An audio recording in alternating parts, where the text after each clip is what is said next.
Good afternoon, this is Jeff with Sewer Tech Northwest. We're at property address 2545 North Main Street here in Newburgh. You're located to the, we're on the left side of the house here, and I describe everything as if you are standing in the street facing the front of the home. Right, basically, if you walk through that door, that's the garage man door, goes into the side of it. So, adjacent to the hose bib here, you've got a nice little cutout. This, you can't really lose track of this thing. 3-inch ABS clean out's going to be our point of access. Alright, we're zeroed out, waters are running. I don't know why I can't remember right now, but sorry if I'm repeating myself. We're checking the overall condition and serviceability of the sanitary sewer line.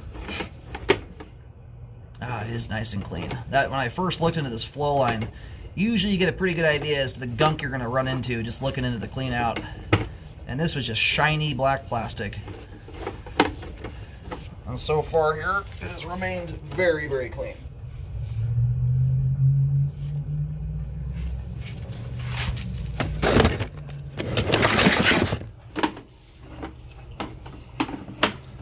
My camera right now is upside down, in case you're wondering why the water's overhead. Now this is a beautiful example of how to treat your sewer line. Most notably, this is, I mean, these are folks that do not put any cooking oil down their sink at all. The plus side of that is, means your kitchen sink drain is not going to be all gunked up with a bunch of grease either. That's where grease buildup gets you first. Transitioning here over to 4-inch PVC. Thus far, very nice looking sewer line. Immaculately clean. And you can tell by the water stains, some of that little bit of mildew growth and water marks there on the sides of the flow line. This is a line that does not show any signs of being jetted out. Some people do that so they have a nice spiffy clean line for the sale. If that had happened, though, none of that stuff would be there. It's remarkable to see people that treat their line this nice. That stringy stuff there is just a cobweb. Very prevalent thing in sewer lines. And we are going through a little bit of standing water right now. I've got a bathtub running probably about medium bore. Just putting quite a lot of water down the line. By the time we drain this out at the end, you're probably going to be left over with maybe a 1/16 of an inch of water there, which in the world of bellies is extremely minor. It's hardly even worth talking about. It's so minor, especially at those distances from the home. A 1/16, quarter inch of water, even at that distance, an inch of water has very little effect on flow at that point. What you've got here has almost no bearing on functionality at all. So we've hit the main here at 81 feet. We're going to go locate that where the line terminates while the line drains out. We'll get a nice review of everything as we come back in.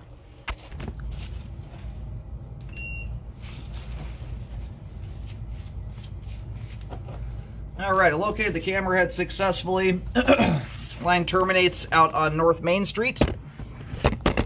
And the line here is doing a pretty darn straight shot overall. Once the line turns away from the house to head towards the road, the turns it does make are pretty subtle. When I go out and locate in the street, if you go stand in the middle of the road, straight out from the driveway is a manhole right in the middle of the street.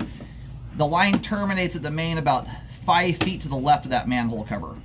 And if you stand in that location and stare back at the property, that lines up pretty nicely with the left side edge of the driveway.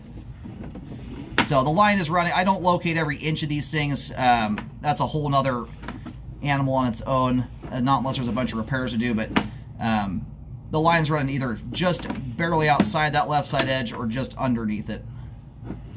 Just trying to give you an idea as to where the line's situated in case you're curious. So about 69 feet approximately is where this little bit of standing water tails off. We're going through it right now. It is so subtle you can hardly see it. And it's not even enough water to occupy the full width of the flow line. What you've got there is about a 32nd of an inch of standing water. Which is essentially, I mean, like quite literally nothing. From only a hyper-technical standpoint, do you have a belly there. And that spot there is just as clean as anywhere else in the entire line. And I would not expect to see anything at all in that location, blockage evidence, buildup, or anything of the sort from something that tiny. So from about 57 feet to 69 feet, right around a 32nd of an inch. That is far too minor to need repairs.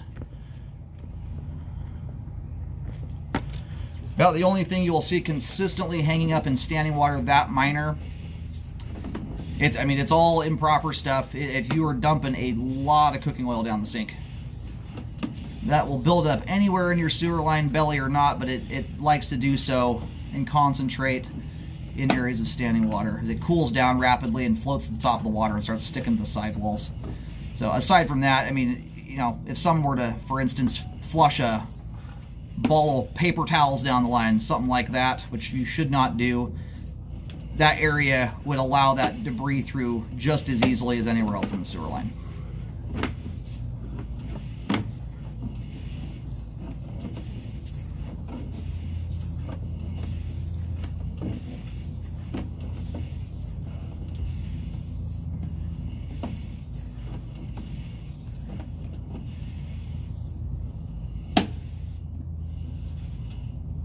Oh, it's just a little bit of debris there.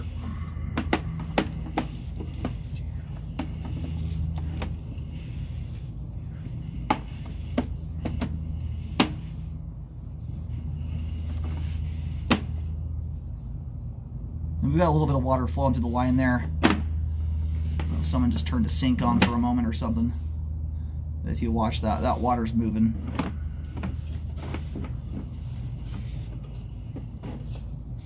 And you can tell at some point in the past, may have been a main lateral. There's nothing about this line structure that would cause a blockage on its own. There's some debris at the top of the pipe. There is some staining that would indicate a blockage of some kind happened in the past.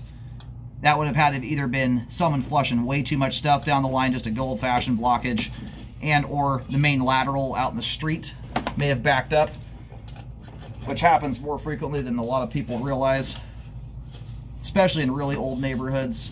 Something will block the main lateral up, and it'll back up the lines on every home on the road behind it. All right, I just went backwards there through the foundation wall. Everything from that point forward is all exposed piping in the crawl space.